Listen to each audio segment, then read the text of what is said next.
Good morning! Yaya is back. Magpiprepare po ako ng breakfast para sa aking mga bossing. Ito po yung tinatawag na bread roll. Kakailanganin ko po ng breadcrumbs, at least 1 egg, slices of bread, hotdog and cheese. Mapapansin niyo po kung bakit may baso.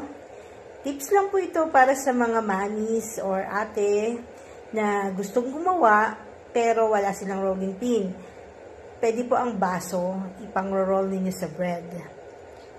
Ayan po siya. Ilagay ko po yung hotdog, cheese sa bread. Then, tsaka ko siya ni-roll. I put some toothpick para siguradong hindi siya bubukas. Pero make sure po matanggal niyo yan bago kainin ng ating mga chikiting. Ididip ko po yung bread. O make sure nagugas po kayo ng kamay ha. Sa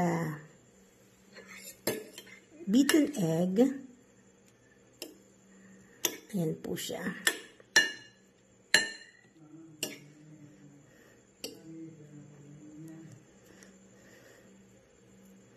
Then I'll transfer it sa breadcrumbs natin.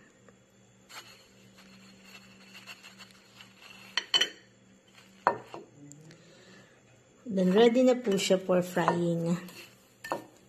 You just have to wait it na mag-golden brown. Pero habang piniprepare ko to, iniinit ko na rin syempre yung paglulutuan ko nito.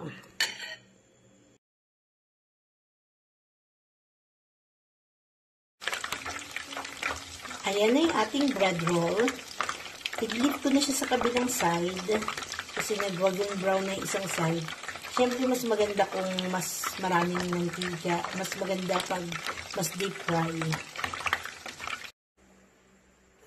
Ayan na, finish na ang ating bread roll at ready to eat na po siya.